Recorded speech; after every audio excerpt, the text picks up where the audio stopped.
الله أكبر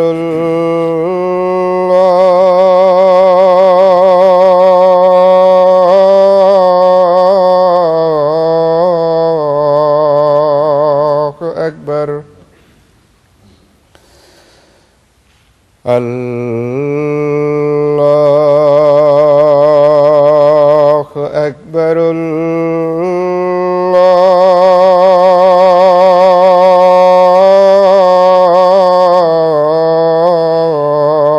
الله أكبر أشهد أن لا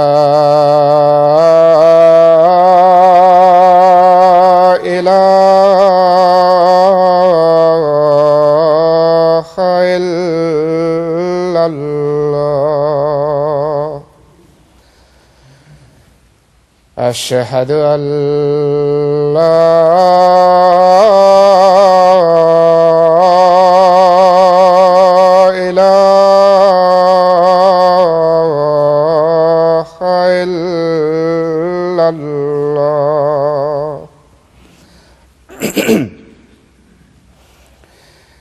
أشهد أن محمدًا رسول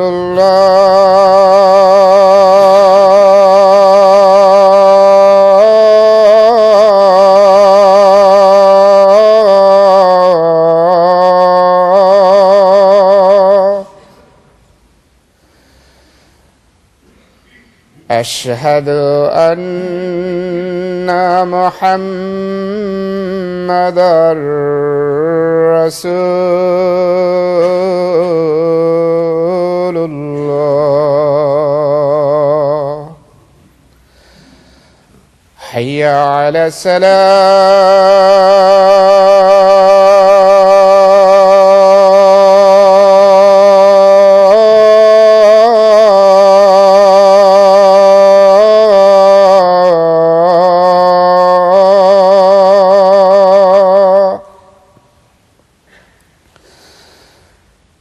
حي على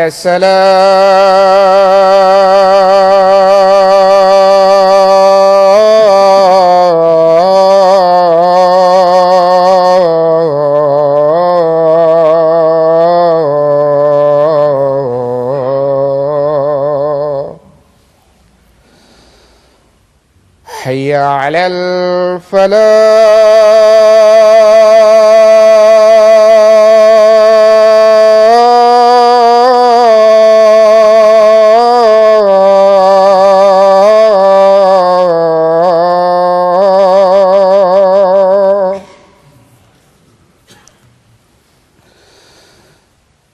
حي على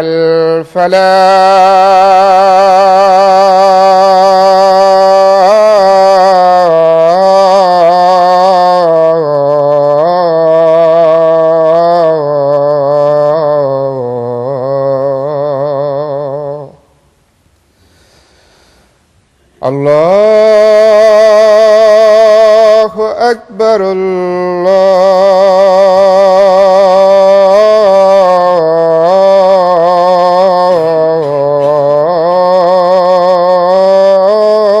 الله أكبر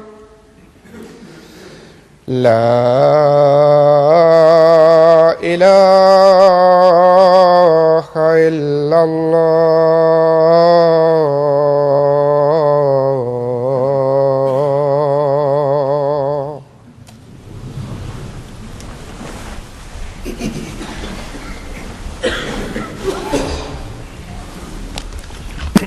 السلام عليكم ورحمة الله.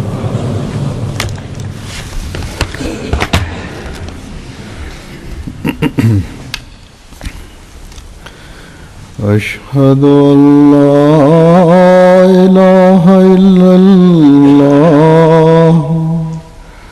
وحده لا شريك له وأشهد أن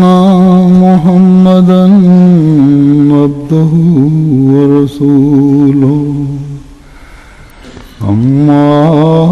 بعد فأعوذ بالله من الشيطان الرجيم بسم الله الرحمن الرحيم الحمد لله رب العالمين الرحمن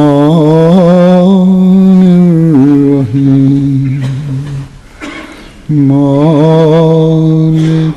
يوم الدين إياك نعبد وإياك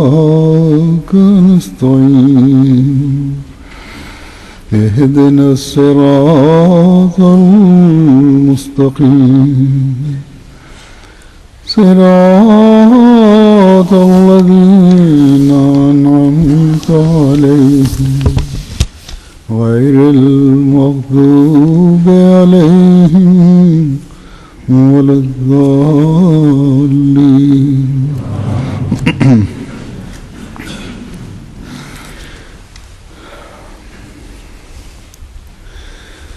جیسا کہ ہم جانتے ہیں کہ الہی جماعتوں کے افراد کی بھی وہی ذمہ داری ہوتی ہے جو ان کے قائم کرنے والے انبیاء کی، یعنی خدا تعالیٰ کی طرف بلانا اور لوگوں کے گمراہ کن خیالات اور تعلیمات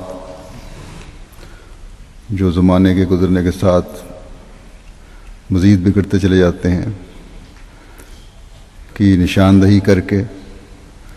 انہیں سچائی کا راستہ دکھانا۔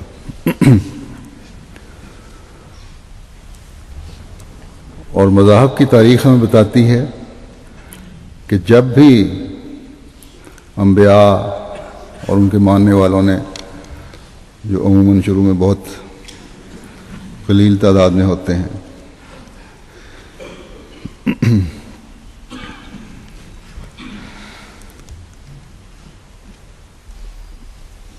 یہ کام کیا تو ان کی بھرپور مخالفت ہوئی، اور زمانے کے فرعون اور حامان اور ان کے ٹولے اپنا پورا زور لگاتے ہیں کہ کس طرح انبیاء اور ان کی جماعت کو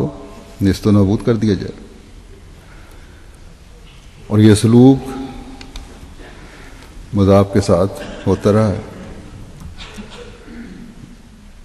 جب تک، ہر مذہب کے ساتھ ہوتا رہا جب تک وہ اپنے حقیقی دین پر قائم رہے۔ بس جب کہ سنت اللہ یہی ہے تو ظاہر ہے کہ حضرت صلی اللہ علیہ وسلم کے ساتھ بھی یہی سلوک دشمنان اسلام نے کرنا تھا، باوجود اس کے کہ آپ صلی اللہ علیہ وسلم اللہ تعالیٰ کے سب سے زیادہ پیارے اور برگزیدہ تھے۔ آپ سے کوئی استثناء نہیں ہوا، بلکہ ابتلاؤں، آزمائشوں، تکلیفوں اور جنگوں وغیرہ سے جس طرح آپ کو گزرنا پڑا، اس کی مثال بھی گزشتہ انبیاء میں نہیں ملتی، سب سے بڑھ کر ہے۔ لیکن آپ صلی اللہ علیہ وسلم جو استقلال و عظمت کے انتہائی مقام پر فائز تھے، ان سب سے کامیاب گزرتے چلے گئے، اور یہی ایمان کی پختگی اور چٹانوں کی طرح مضبوط عزم